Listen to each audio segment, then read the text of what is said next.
What's up YouTube? Jeff back again from DopeTechDaily.com. Today I'm bringing you guys a quick unboxing, impressions, and size comparisons for the Galaxy S7 Active. Now this is an AT&T exclusive, as you guys know. I said on Twitter originally I was not going to purchase this phone, and I did not purchase the phone. I made some new friends over at Mobilize PHX, which is the local AT&T PR guys. I really appreciate them sending this out to me. I also appreciate my follower on Twitter, Joan. He's also subscribed to the channel, has his own YouTube channel. He gave me the information to originally get contact with them, so big shout out to him. I'll drop his link to the YouTube channel for him below if you guys want to check him out. So I have the phone for a couple of weeks. I'm going to use it as a daily driver. The main thing I'm interested in is comparing the battery life, because a lot of other things are similar to the S7, as you guys know, which is the reason I didn't want to purchase the phone on my own. So let's go ahead and get it out of the box. I just want to take a look at what's inside. I'll show you guys the phone, and then we'll get into some quick size comparisons, and then I'll come back with a full review in a couple weeks and tell you guys about my experiences. So first of all, of course, you get some paperwork in here. You got the quick start guide, some information about DirecTV, various languages, and then no surprise, the same stuff that came with the S7, the S7 Edge. You've got the micro USB connector for transferring data from your old phone. Of course, you also have in here the micro USB fast charge cable. No USB Type-C yet from Samsung. Probably going to get that on the Note 7, so stay tuned.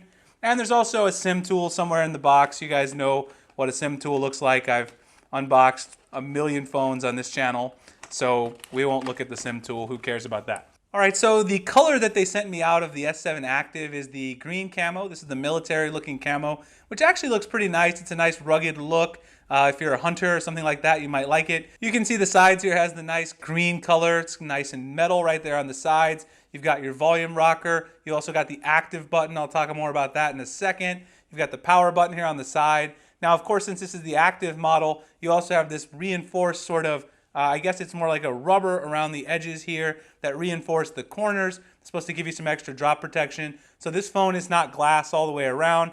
You have sort of a hard back here that's polycarbonate plastic along with that bumper around there. So you do have some metal still on the phone where that green portion is, but you have this reinforced portion all around the corners, and then that's also where your charging port is and your speaker right there on the bottom around that rubber.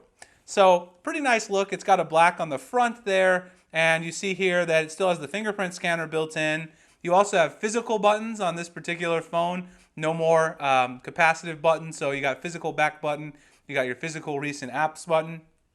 Otherwise, it's not too different than the S7. You got the same camera on here. The main thing that's different in terms of the internals is you have a 4,000 milliamp hour battery. So I'm really interested to compare that to the smaller battery in the regular S7, which already gets pretty good battery life, and also the battery in the S7 Edge, which gets outstanding battery life. You would think from this phone you might be able to get close to 2-day battery life, so we'll find out about that. Overall, it doesn't really have any additional waterproof features than the regular S7 either. The main appeal, I guess, is you get this extra drop protection around the sides. Certainly since it's not glass on the back, you're going to have a better time if you drop this phone. It shouldn't shatter the back, so if you drop it on the back or on the corner, you probably have a better chance of this phone surviving at the end of the day. I've used the phone again for a day and had pretty good experience with it yesterday. The fingerprint scanner, everything's still fast. The software, pretty much the same as the S7 and S7 Edge. One thing I will note, and a lot of other people have noted, there's a lot of AT&T apps on here. They are tucked away in this folder, and also DirecTV, which is pretty much everywhere on this phone. You can disable it, but still something to look out for. You don't have that much available storage out of the box.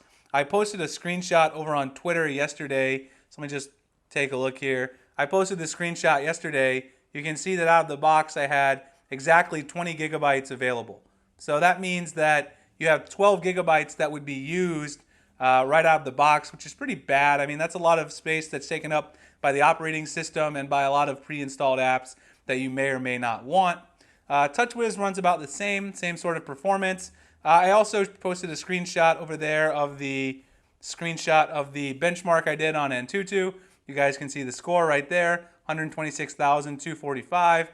That's pretty much on par with what the Snapdragon 820 variants of the S7 and the S7 Edge were getting as well. So overall, not a bad performance from the phone on the first day out. Battery life, of course, on the first day I was installing a lot of apps. I didn't have that great of battery life. I got maybe 3.5 hours. but I'm not going to judge it off the first day. One other thing to note, this phone does have wireless charging built in, which previous active models didn't, as well as that fingerprint scanner, as I mentioned. Previous active models did not have the fingerprint scanner. And then also, according to AT&T's website, this guy actually has a impact-resistant dual-layer display, and Jerry Rig Everything over on his channel, he showed that dual-layer display, the top layer is actually plastic. And when I saw that, I was a little concerned that the overall display quality would be poor.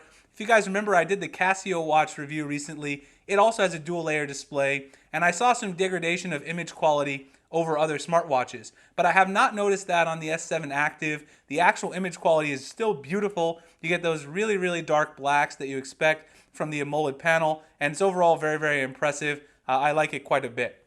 So let's go ahead and compare the sizes to the Galaxy S7 just to give you guys an idea. This phone is quite a bit bigger, so this is my gold T-Mobile S7. You can see the S7 Active is quite a bit taller. It's also quite a bit wider, as you can see, maybe twice as wide as the regular Galaxy S7 in terms of the thickness there. And then if you look at the actual width of the phone, not just the girth, you can see the Galaxy S7 Active can completely eclipse the imprint of the regular S7. So you can see that it's quite a bit thicker there on the sides as well.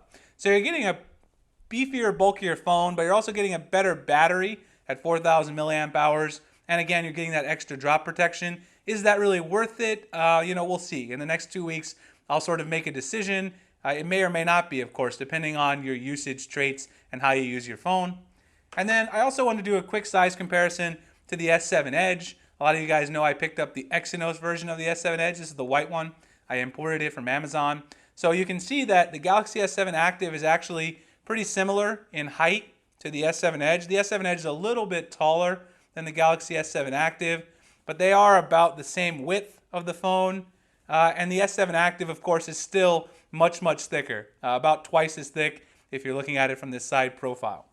So overall, I would say that you're definitely getting a much bigger phone than the regular S7, especially considering you get the same screen size. So if you get the S7 Edge, you get 5.5-inch screen.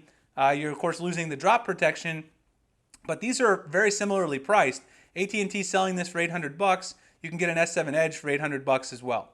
So I'll come back and sort of tell you guys what I think comparing these three phones together, whether or not it's worth your money to pick up the S7 Active if you are on AT&T. Of course, it isn't exclusive, so there's that restriction.